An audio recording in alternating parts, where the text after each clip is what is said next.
Alléluia.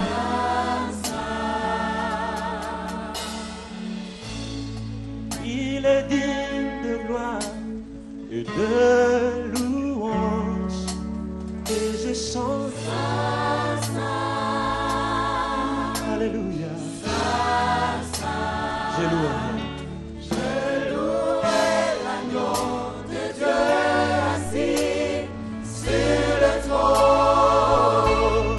Je l'adorerai et le louerai, lui seul. Alléluia. Celui qui est et qui vient, je chanterai devant son trône à jamais, À jamais. à jamais. Tous les anges l'adorent et se prosternent en chantant. Alléluia.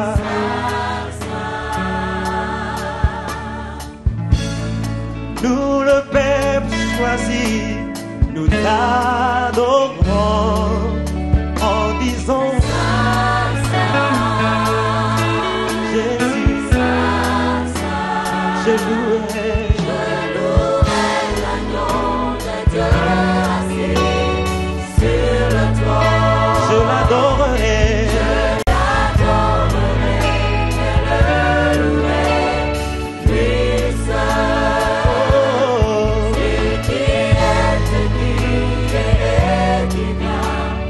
Chanterai devant son trône à jamais, À jamais, à jamais. je louerai. L'agneau de Dieu assis sur le trône. Alléluia. Je l'adorerai et le louerai, lui seul.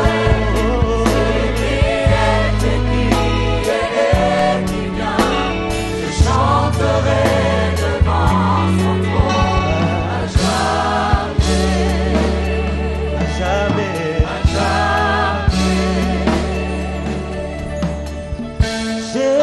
Jésus, Dieu saint, élevé en majesté, Dieu saint, élevons tous la voix, chantons. Saint, saint, il est saint, il est digne de gloire, il est incomparable. Le Dieu saint, saint, saint, personne n'est comparable à lui. Le Dieu inébranlable, le Dieu incomparable, le Dieu redoutable, le Dieu grand et fort.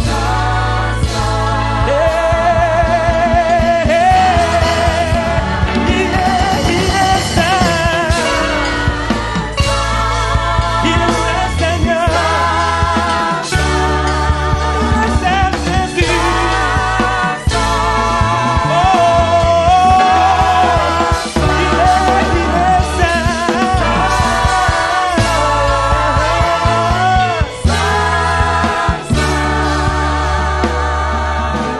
Jésus est saint, il est saint, il est saint, saint, saint, chantons tous ensemble.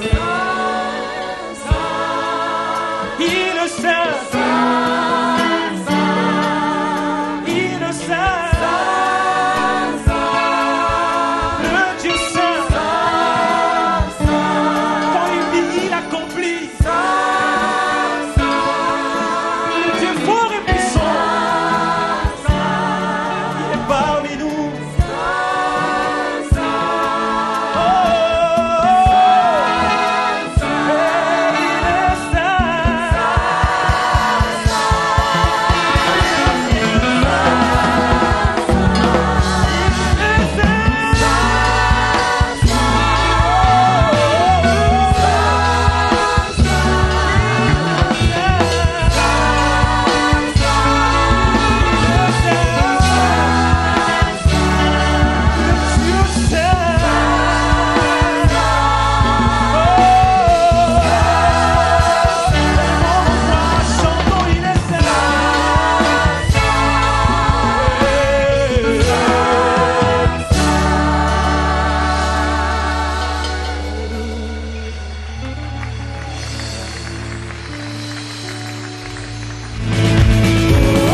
saluons tous les téléspectateurs qui nous suivent de partout. Ça, c'est la première émission Ta Grandeur de l'année 2017.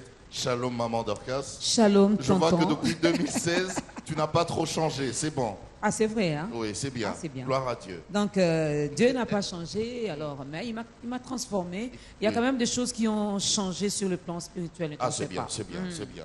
Shalom. Si autrefois j'étais bébé spirituel, hein, aujourd'hui je ne le suis plus. Donc, merveilleux également à toutes ces personnes qui nous regardent. Comme l'a dit tonton, c'est la toute première émission, le tout premier numéro de ce programme Ta Grandeur en cette nouvelle année 2017. Alors que notre Dieu vous bénisse. Lui, il n'a pas changé. Il est le même hier, aujourd'hui et éternellement. Alors nous non plus, on ne va pas baisser les bras, on ne va pas cesser de l'adorer, de le louer, de le servir. On va continuer. Et je sais, il y a des téléspectateurs qui vont se poser la question de savoir, mais pourquoi, pour une première émission, encore et toujours, l'église on commence toujours avec la borne. C'est un choix, c'est un choix. Oui. C'est juste un choix comme ça. Voilà. Ne posez pas trop de questions. C'est un choix. Non. Alors, aujourd'hui, nous avons, puisque nous sommes à l'église de la Borne. De la Borne, et notre invité n'est plus à présenter, mais pour ceux-là, peut-être qui nous regardent pour la toute première fois en Australie, peut-être que vous ne connaissez pas le pasteur Bondo, eh bien, c'est lui notre invité aujourd'hui. Et nous sommes au sein de l'église La Borne. Et aujourd'hui, on va parler de ce grand thème, Jésus, les dieux de la restitution. En tout cas, bonne année, pasteur. C'est la première émission de l'année 2017. Le premier numéro, le tout premier numéro. Avant d'attaquer le thème, moi j'aimerais bien demander à notre invité, le pasteur Bondo, un mot pour Ta Grandeur, une déclaration pour cette nouvelle année. Eh bien, écoutez, merci beaucoup pour votre présence parmi nous. Mais avant toute chose, je voudrais vous présenter mes vœux les meilleurs pour cette année 2017. Merci. Et en même temps, m'adresser à tous les fidèles téléspectateurs de cette émission Ta Grandeur, car les échos que nous recevons sont très, très réjouissants. Donc, par rapport à cette émission qui est de plus en plus suivie un peu partout. En tout cas, vous qui nous suivez et qui êtes fidèles à cette émission, je voudrais, par la même occasion, donc à l'occasion de cette première émission de Ta Grandeur, vous présenter mes vœux les meilleurs, vous souhaiter une très très bonne année. Merci. Merci. Je pense qu'on peut acclamer pour ça. Et bonne année à vous aussi. Voilà, maman Dorcas. Tu as senti comment ces publics, les membres de l'église sont toujours chaleureux. Oui. Chaleureux, et ça sera comme ça jusqu'à la fin. Donc n'hésitez pas, si les pasteurs disent quelque chose qui vous touche et que vous avez envie d'acclamer, faites-le. Nous sommes dans la présence de Dieu. Vous avez envie de crier, eh bien, allez-y. Envie de danser, dansez pour le roi de rois. Faut pas se gêner pour ça. Mais par rapport également à ce thème, vous voulez bien poser une question de bien comprendre les choses. Oui. N'hésitez pas, les protocoles vont nous aider par rapport à ça. Donc vous avez une question, voilà, vous pouvez poser votre question, mais vous signez également. Hein. On doit quand même, voilà, mettez votre nom, ça nous fera énormément plaisir. Alors, pasteur, Jésus, le Dieu de la restitution. Bien, oui, en effet. Beaucoup d'entre nous ne connaissent le Seigneur que comme le Dieu du salut. C'est lui qui, par sa mort à la croix du Calvaire, par toutes ces souffrances qu'il a endurées, eh bien, nous a acquis le salut. Beaucoup connaissent Jésus-Christ comme étant le seul Dieu qui soit capable de pardonner, le seul qui est à la base aussi bien de la création matérielle qu'immatérielle.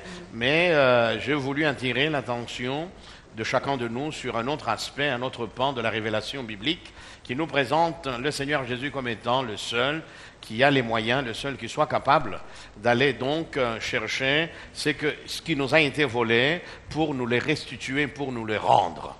Et Dieu, et lui seul sait combien de choses nous ont été dérobées, combien de trésors incroyables, des trésors inestimables, eh bien, nous ont été dérobés, nous ont été subtilisés, lui seul le sait. Et par rapport à tout ça, quel que soit ce qui nous a été volé l'année dernière ou les années antérieures, eh bien, il y a une bonne nouvelle, c'est qu'avec le Seigneur, il y a moyen de récupérer, il y a moyen que tout cela nous soit restitué.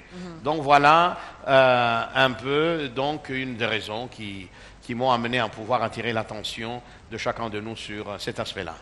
Une petite parenthèse, vous nous confirmez encore aujourd'hui que Jésus-Christ est Dieu? Oui, évidemment, il est Dieu, donc il ne fait ombre d'aucun doute. Toute l'écriture sainte est là pour appuyer une telle déclaration. Et si d'ailleurs les écritures sont là, c'est non seulement nous révéler Jésus comme étant le Fils de Dieu, mais aussi mettre en exergue, en évidence, de manière claire, sa divinité. Donc la Bible est claire, c'est par lui, c'est de lui, pour lui et par lui que sont toutes choses au ciel, sur la terre et dans tout l'univers. Donc il ne fait ombre d'aucun doute que le Seigneur est Dieu. Et tous ceux qui jusque-là ne le croyaient pas encore, c'est une occasion de pouvoir croire, car il n'y a pas d'autre moyen d'être sauvé que de croire en cela. Merci. S'il est Dieu, pasteur, vous avez dit, il est aussi ce Dieu de la restitution. Oui. C'est ce Dieu qui vient récupérer tout ce qui nous a été volé. Voilà. Alors, si il est Dieu, je sais qu'il y a des curieux qui se posent ces questions-là à la maison. S'il est Dieu, comment est-ce qu'il a permis quand même que quelqu'un ou quelque chose vienne nous voler des bénédictions ou des choses qu'il avait déjà mis en nous pour qu'après lui revienne là comme un héros et enfin bref. Donc ce qui est formidable avec le Seigneur, qu'il est Dieu, il remplit tout pleinement par sa gloire, par sa présence, mais dans son amour pour nous, et c'est ce qui est formidable, c'est ce qui est au-delà de la raison. Il a laissé un espace à l'homme, un espace que l'homme gère. Et il lui laisse cette liberté puisqu'il a créé en son image. Il a doté du libre arbitre. Ce libre arbitre donc permet à l'homme d'avoir un espace dans lequel il peut exercer sa volonté. Et justement, par rapport à tout ça, eh bien, comme nous allons le voir, l'ennemi de nos âmes, l'adversaire de nos âmes, eh bien, fera tout pour venir nous dérober, nous reprendre ce qui nous revient. Donc, ce n'est pas parce qu'il est Dieu qu'il se comporterait de manière intrusive. Vous voyez? Donc, c'est un gentleman. Même dans cette vie que nous avons reçue de lui, pour pouvoir venir en nous, eh bien, il nous le demande. Formidable. Comment comprendre cela? C'est au-delà de toute compréhension.